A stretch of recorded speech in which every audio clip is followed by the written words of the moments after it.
На прашањето за плановите за понатамошното коалицирање на ВМРО-ДПМН беше одговорено дека коалициите ќе зависат покрај од ВМРО-ДПМН и од другите политички партии, кои покрај одлуката која треба да ја донесат внатре во партиите, имаат влијание и од други надворешни фактори.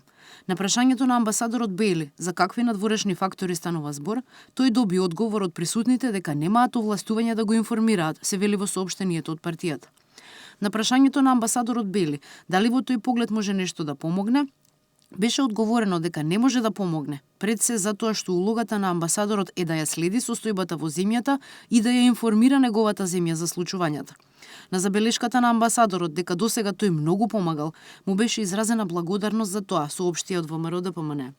Станува збори за скандалозната одлука на Државната изборна комисија за поништување на избирачкото место 396/1 во општина Гостивар и беа објаснети деталите за незаконската одлука на ДИК.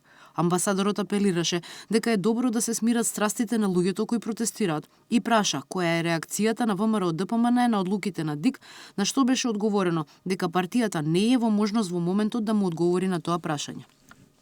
Беше прашано дали ВМРО-ДПМН ќе ги почитува одлуките кои ДИК ќе ги донесе. Беше одговорено дека прашањето е хипотетичко и дека ќе бидат поддржани одлуки кои се во согласност со законот, се вели во соопштението. Амбасадорот Бейли потенцираше дека Соединетите држави се пријатели на Република Македонија, иако некои членови на партијата, според неговото мислење, не го делат тој став.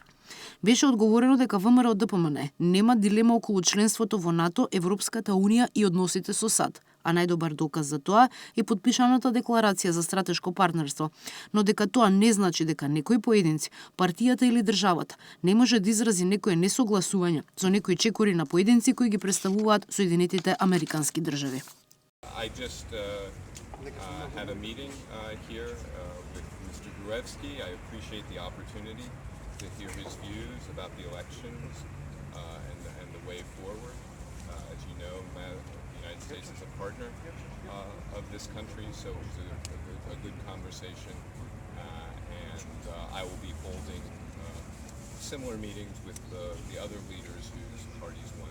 Амбасадорот на Европската Унија Самуел Жбогар на средбата со Груевски пренел неколку пораки, меѓу кои дека изборите биле слободни и фер и очекува парламентот што поскоро да почне да работи и да избере влада. Тој нагласи дека Брисел повикува на лидерство со цел протестите пред ДИК да не излезат од контрола и изрази загриженост од риториката која се користи од дел од говорниците во демонстрациите.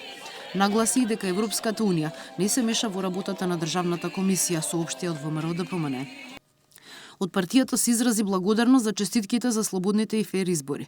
Се потенцира дека партијата е повеќе од 2 години загрижена од риториката, но и активностите кои беа превземани при протестите кои се случуваа во Македонија, како што беа палењето на канцелариите на претседателот на државата, кршење и уништување на државен имот, обиди за насилно влегување и палење на штабот на ВМРО-ДПМН, што беше спречено од полицијата, и редица други слични постапки. ВМРО-ДПМН потенцираше дека поддржува мирни демонстрации и не поддржува говор на омраза, но дека жали што Брисел и меѓународната заедница не изразуваа ваква загриженост и во претходните 2 години, додека се одвиваа демонстрациите, се вели во соопштението. На средбата со Жбогар од ВМРО-ДПМН се согласиле дека европската агенда треба да е приоритет на новиот парламент и на новата влада. ВМРО-ДПМН изрази разочараност од некои одлуки на Државната комисија, кој се обидува да изврши постизборен инженеринг, пошто следеат детални информации околу скандалозното гласање на ДИК за поништување на едно избирачко место, базирано на изјава на личност дека не гласала, а истовремено сите членови на изборната комисија потврдија дека на прстот на лицето, кој вели дека не гласало, има видливи траги од спреот кој се остава кај секој гласач, велат од ВМРО-ДПМН. Партијата информираше дека на Државната изборна комисија му беше предочено дека веќе постои судска пракса во Република Македонија преку веќе донесена судска одлука, со која одлука е одлучено дека во случај ако некое лице му билоускратено правото на гласање, истото лице имало право да бара заштита на своето избирачко право и нема основ за поништување на истото изборно место, посебно ако се земе во предвид дека тој глас нема влијание на конечните резултати. Од партијата соопштија дека амбасадорот потенцирал дека тие не ги коментираат одлуките на независни државни институции, каква што е Државната изборна комисија, и колку што разбирал, конечната одрука треба да ја донесе управниот суд, доколку има жалба на одлуките на ДИК, стои во соопштението од ВМРО-ДПМН. На средбата со амбасадорот на Норвешка Арне Санес Бьорнстад, ВМРО-ДПМН го осуди обидот на партиите кои ги загубија изборите и нивните поддржувачи преку поголем број жалби да издействуваат незаконско гласање на членовите на ДИК и изигрување на волјата на граѓаните.